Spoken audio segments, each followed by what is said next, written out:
चलिए कुछ हट के बातें करते हैं ट्रेडिंग के बारे में। आज का इस वीडियो का थीम है कि start profit from your first trade. पर क्या यह वाकई में पॉसिबल है? आपको क्या लगता है? ये टॉपिक सुनते ही आपके मन में थोड़ा सा डाउट होना शुरू हो जाएगा, क्योंकि इन जनरल हम ये सभी जानते हैं या फिर सुनते हैं, वीडियोस में देखते हैं कि एक प्रॉफिटेबल ट्रेडर बनने में 3 से 6 साल तो लग ही जाता है, और 3 से 6 साल देने के बाद भी huge number of traders are at loss. हाँ, ये बात तो सच है कि कितना सारा ट्रेडर्स है जो 3 से लेके 6 साल, कोई ट्रेडर्स है उससे भी ज़्यादा वक्त मार्केट में बिता चुका है, फिर भी वो लॉस में है। पर मैंने बोला था ना कि आज का ये वीडियो थोड़ा सा हटके होगा।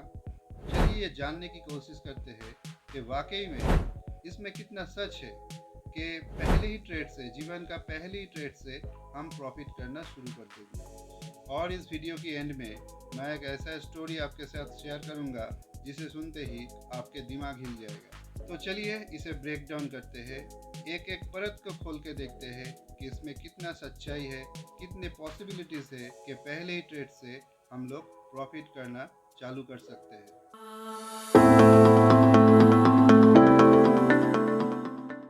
देखिए, पहली बात तो ये है कि अपने आप से पूछिए कि हम लोग ट्रेडर्स ट्रेड क्यों करते हैं? क्या हम सिर्फ अर्निंग के लिए, यानी कि पैसे के लिए ट्रेड करते हैं, या फिर कोई दूसरा भी वजह है? खास करके आज के ज़माने में ये पाया गया है कि जो ट्रेडर्स है वो सिर्फ और सिर्फ पैसे के लिए ट्रेड नहीं करता है। उसका ट्रेडिंग के लिए एक पैशन होता है जिसको वो फॉलो करते हैं। उसका ट्रेडिंग के लिए एक इमोशन होता है, और ये पैशन और इमोशन उसको ड्राइव करता है, उसको फोर्स करता है ट्रेडिंग करने के लिए। तो जिस बंदे के हाथ एक बार ये ट्रेडिंग नाम का खेल लग गया, उसके हाथ से तो ये कभी भी छूटने वाला नहीं है। Now here is a catch, you can say here is a tragic catch. And now what is the catch? देखो, अगर आप सिर्फ पैसे के लिए ट्रेड करते हो तो आप डेफिनेटली लॉस में रहोगे, और अगर आप इमोशन या पैशन को फॉलो करते हो तब भी you are at loss. Shocking is not it? तो फिर यहीं पे आप बोलोगे कि भाई साहब, पैशन को नहीं फॉलो करना है, मनी को नहीं फॉलो करना है, इमोशन का नहीं फॉलो करना है, तो फिर फॉलो किसको करना है? आखिर करना भी है तो क्या करना है? देखिए, solution is very simple. You should not follow your heart, you should not follow your emotion, you should not follow your passion, even you should not follow money, because India के जो 99% ट्रेडर्स लॉस में है वो यही सब कुछ follow करता है, और इसीलिए वो लॉस में है। तो मनी, इमोशन, पैशन किसी को भी नहीं फॉलो करना है। इंस्टेड ऑफ दैट, उसके बदले में आप इन 5 चीज़ों के ऊपर अपनी फोकस बनाए रखो। पहला तो है मार्केट, दूसरा है चार्ट्स, तीसरा है उस पर्टिकुलर स्टॉक का प्राइस एक्शन, या फिर आप बोल सकते हो प्राइस का बिहेवियर क्या है, चौथा है आपका खुद का स्किल और एक बेहतरीन स्ट्रेटेजी, और फिफ्थ नंबर पे है उस स्टॉक का वॉल्यूम। इन 5 चीज़ों को आप अपना यार दोस्त बना लो और इनके साथ ज़्यादा से ज़्यादा वक्त बिताना है। बस दैट्स इट, आपको और कुछ भी नहीं करना है। देखिए, क्या आप वाकई में एक प्रॉफिटेबल ट्रेडर बनना चाहते हैं फ्रॉम योर फर्स्ट ट्रेड?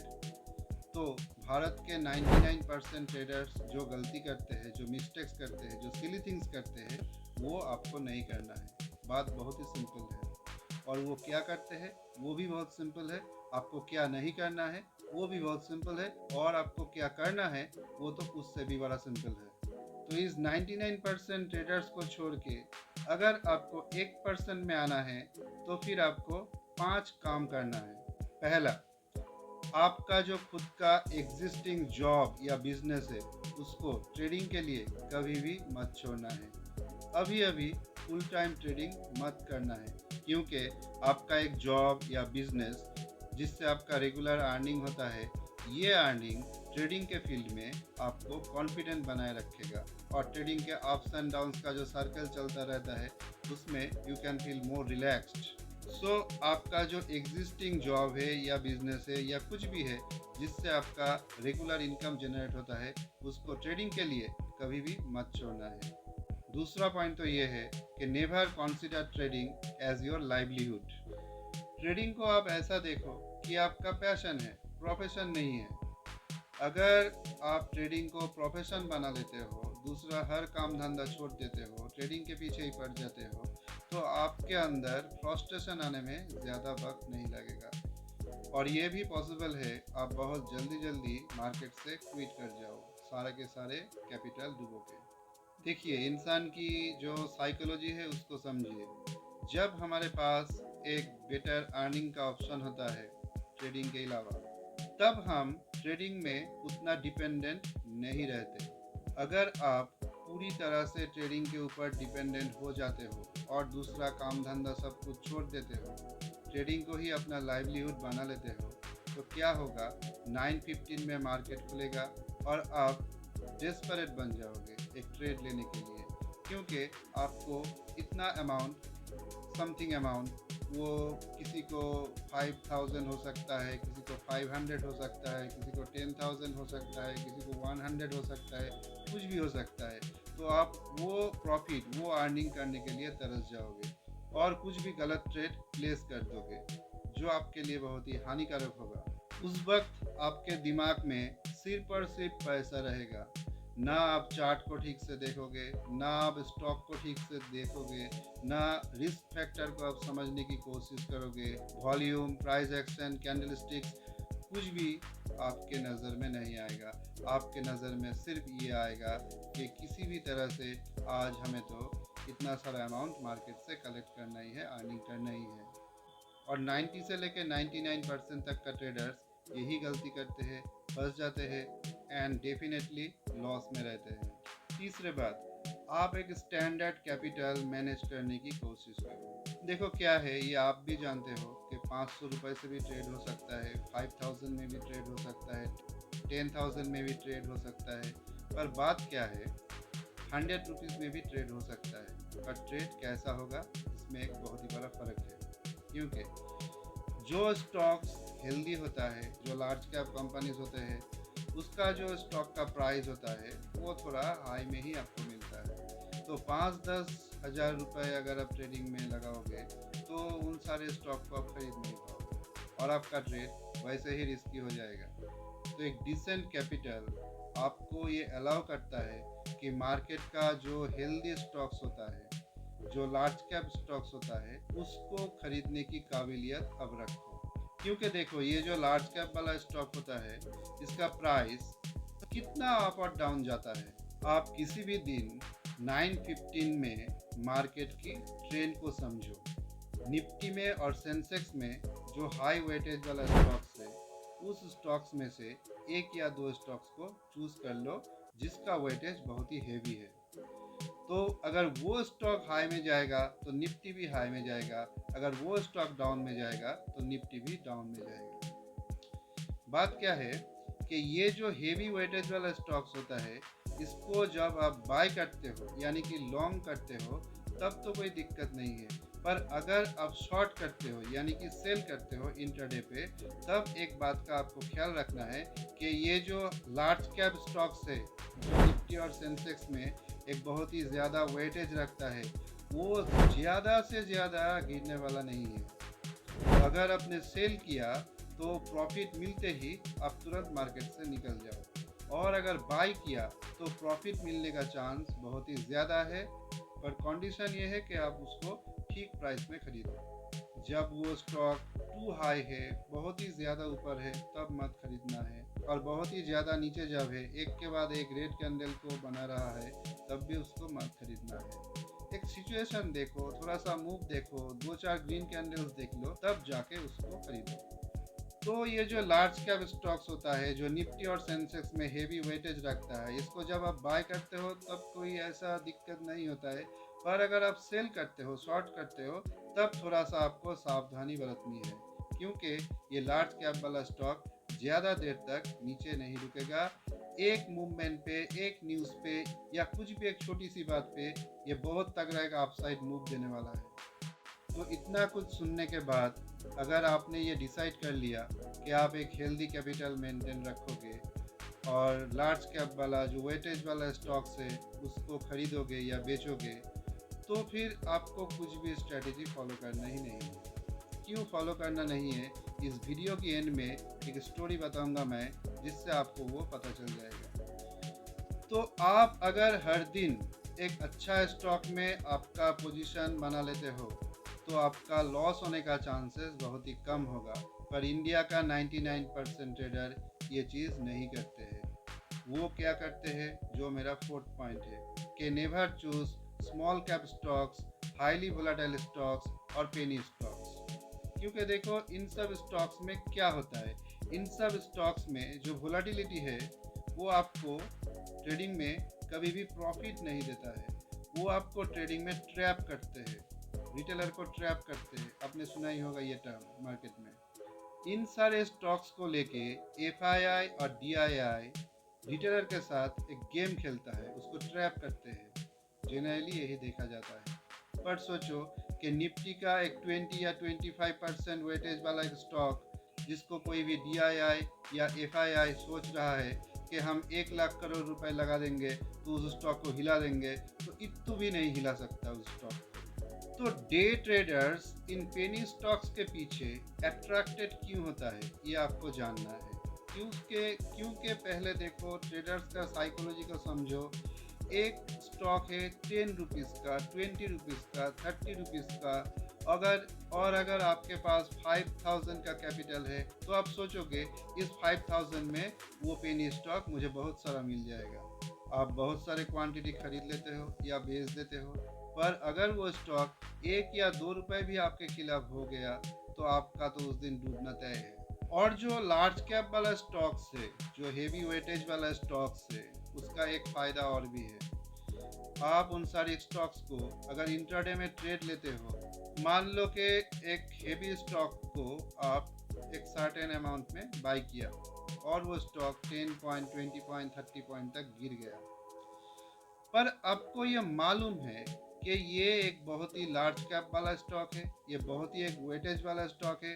आज ये गिर गया ठीक है, लेकिन 2 दिन, 3 दिन, 5 दिन, 7 दिन में या फिर ज़्यादा से ज़्यादा 1 महीने में ये स्टॉक एक बाउंस बैक देगा ही देगा अप साइड की तरफ। तो क्या है, इस वक्त आप अपने इंट्राडे पोजीशन को कन्वर्ट करके डिलीवरी में ला सकते हो। और अगर आपके पास कैपिटल भी नहीं होगा तो आपका जो ब्रोकर है वो आपको MTF फैसिलिटी प्रोवाइड कराएगा, जिससे आप 5x तक यानी कि 5 गुना तक लीवरेज पा सकते हो। 1 लाख का स्टॉक सिर्फ और सिर्फ 20,000 में खरीद सकते हो और 1 दिन, 2 दिन, 5 दिन, 7 दिन में उससे प्रॉफिट कमा सकते हो। तो बात यह है कि आप किसी भी दिशा में जाओ, जो हेल्दी स्टॉक्स होता है, जो लार्ज कैप वाला स्टॉक्स है, जो हेवी वेटेज वाला स्टॉक्स है निफ्टी में या सेंसेक्स में, हमेशा उसी स्टॉक से ट्रेड करना है। ऐसे 4-5 स्टॉक्स आप सिलेक्ट करके रखो। जिस दिन जो स्टॉक्स आपका जी में आए उस दिन उस स्टॉक से आप ट्रेड कर सकते हो। 5th नंबर पॉइंट तो ये है कि आपको अपना एक स्ट्रैटेजी बिल्ड करना है। इसके लिए आप किताब पढ़ सकते हो, न्यूज़पेपर पढ़ सकते हो, यूट्यूब में थाउजेंड्स ऑफ वीडियोस है, उसको देख सकते हो। आप उस नॉलेज से अपना एक स्किल डेवलप करो। उस नॉलेज को कॉपी करके अपना ट्रेडिंग में इस्तेमाल मत करना है, क्योंकि इससे आपका स्किल डेवलप नहीं होता है। आप सिर्फ कॉपी करते हो और एक दिन फंस जाते हो। तो आप इन सारी नॉलेज को इकट्ठा कर लो और इन सारी नॉलेज से अपना एक स्किल डेवलप कर सकते हो और स्ट्रिक्टली इस स्किल से आप खुद का एक स्ट्रेटेजी बना सकते हो। यहाँ पे आपका जो काम है वो ये है कि आपका जो स्ट्रेटेजी है उसको आप स्ट्रिक्टली ट्रेडिंग के वक्त फॉलो रखो। कोई भी इमोशन नहीं, कोई भी पैशन नहीं, कोई भी रन बिहाइंड द मनी नहीं, कुछ भी नहीं। आप सिर्फ और सिर्फ अपना जो स्ट्रेटेजी है उसको फॉलो रखो और इस स्ट्रेटेजी को आप बहुत ज़्यादा डिफ़िकल्ट मत कर देना। इसको सिंपल रखना है, इसको लाइव ट्रेडिंग में अप्लाई करना है तो बहुत सिंपल इसको रखना है, क्योंकि जितना सिंपल ये होगा लाइव ट्रेडिंग में अप्लाई करना उतने ही आसान होगा आपके लिए। तो कीप इट सिंपल एंड अप्लाइबल। और यहाँ पे भी एक बात है कि इन सारी स्ट्रेटजी का कुछ भी ज़रूरत नहीं पड़ेगा अगर आप एक गुड स्टॉक सिलेक्ट करते हो तो। और अंत में let me share your story. मैंने स्टोरी जो बोला ये गलत है, ये एक सच्ची घटना है। देखिए बात क्या है कि यूएसए में एक रिसर्च कंडक्ट किया गया और इस रिसर्च में दो टीम थे। एक टीम में जो हाई एंड ट्रेडर्स है, जिसको बहुत ज़्यादा एक्सपीरियंस है, जिसके पास बहुत ज़्यादा नॉलेज है, जो रेगुलरली ट्रेडिंग में पार्टिसिपेट करते हैं, ये थे एक टीम में। और दूसरे टीम में कुछ स्कूल गोइंग किड्स को ले लिया गया। तो ये थे दोनों टीम और दोनों टीम को कुछ कुछ पैसे दे दिया गया और उसको बोला गया कि आप इससे ट्रेड कर सकते हो, एक हफ्ते बाद रिजल्ट शो होगा। पर एक हफ्ते बाद जो रिजल्ट निकल के आया वो बहुत ही ज़्यादा शॉकिंग था। रिजल्ट ये था कि वो जो स्कूल गोइंग किड्स का एक टीम था, वो टीम हाई एंड ट्रेडर से प्रॉफिटेबल है at the end of the week. तो इस रिसर्च ने पूरी दुनिया को, या फिर आप बोलो ट्रेडिंग इंडस्ट्री को, हिला के रख दिया कि हो क्या रहा है भाई, कि हाई एंड ट्रेडर से ज़्यादा प्रॉफिट स्कूल गोइंग किड्स कर रहा है। बात क्या है, ये कैसा संभव है, ये कैसे पॉसिबल हुआ। कुछ देर बाद उस रिजल्ट को थोड़ा सा एनालाइज किया गया और ये देखा गया कि जो हाई एंड ट्रेडर्स से वो ऐसे स्टॉक ढूंढते रहे कि जिसमें प्राइस कम है, जो इस वक्त गिरा हुआ है और ऊपर जाने की चांसेस है, उन सारे स्टॉक्स में इन्वेस्ट करता था। और ये जो स्कूल गोइंग किड्स है, उसको तो शेयर मार्केट के बारे में कुछ पता भी नहीं, ना उसके पास कोई नॉलेज है, ना उसके पास कोई स्किल है, ना कुछ स्ट्रेटजी है, कुछ भी नहीं। ये स्टूडेंट्स उस स्टॉक्स को बाई किया जिस कंपनी को वो जानता था, फूड कंपनी हो या क्लॉथ्स हो या बैंक्स हो। उन स्टूडेंट्स का नॉलेज में जो कंपनी था, उन सारे स्टॉक्स को वो बाई किया और प्रॉफिटेबल बन गए। तो ये जो इंसिडेंट है या स्टोरी है, आप बोल सकते हो, इसमें से हमें जो सीख मिलता है, जो नॉलेज मिलता है, ये नॉलेज आपके जो ट्रेडिंग जर्नी है, उस जर्नी को पूरा बदल के रख सकता है, आपको फर्स्ट ट्रेड से प्रॉफिटेबल बना सकता है। ये रिसर्च ये प्रूव करता है कि ट्रेडिंग बिल्कुल ही डिफ़िकल्ट नहीं है, हम लोग हैं जो इसे डिफ़िकल्ट बनाते हैं। अपनी ईगो, अपनी इमोशन, अपनी पैशन, इन सारी चीज़ों से हम अपने ट्रेडिंग को बहुत ही डिफ़िकल्ट बना देते हैं और लॉस में रहते हैं। तो आपको क्या करना है, आपको कुछ भी नहीं करना है, आपको सिर्फ और सिर्फ वो किड्स बनना है जो ना तो कोई स्ट्रेटजी जानता है, ना कि उसके पास शेयर मार्केट के रिलेटेड कुछ भी नॉलेज है, कुछ भी नहीं है। आप सिर्फ उन सारे स्टॉक में ट्रेड कर सकते हो जिसको आप पर्सनली जानते हो, जो इंडिया में फेमस है, जो पॉपुलर है, जिसका प्रोडक्ट आप यूज़ करते हो। आप नहीं यूज़ करते हो तो कोई दूसरा यूज़ करता है, आपका कोई फैमिली मेम्बर्स यूज़ करता है। उन सारे जो प्रोडक्ट्स से अगर आप बाय में पोजीशन बनाते हो, उन सारे स्टॉक्स से, जो सारे स्टॉक्स का वेटेज बहुत ही हाई है, जो निफ्टी या सेंसेक्स में लिस्टेड है, इन सारे स्टॉक्स का प्राइस गिरने का चांस बहुत ही कम होता है और अगर गिर भी जाता है तो एक बाउंस बैक होने का चांसेस भी रहता है। पर एक पेनी स्टॉक 30 से लेके अगर 3 रुपए में आया तो वो जिंदगी में कभी भी 30 तक नहीं जाएगा। तो ट्रेड को सिंपल रखो, अपना स्ट्रैटेजी सिंपल रखो, माइंडसेट सिंपल रखो, उस किड्स की तरह बन जाओ। तो फिर पहली ट्रेड से प्रॉफिट करना कुछ भी नामुमकिन सा चीज़ नहीं है। ये कर सकते हो, ये हो सकता है, बहुत लोग ये करते भी हैं। हाँ, लॉस हो सकता है, एक बार दो बार लॉस कर सकते हो, पर इस स्ट्रैटेजी को फॉलो करके आप उस लॉस को कंट्रोल में रख सकते हो, तभी आप एक प्रॉफिटेबल ट्रेडर बन पाओगे। तो आज का वीडियो इतना ही था, फिर से आपसे मुलाकात होगी दूसरे किसी वीडियो में। Thank you very much.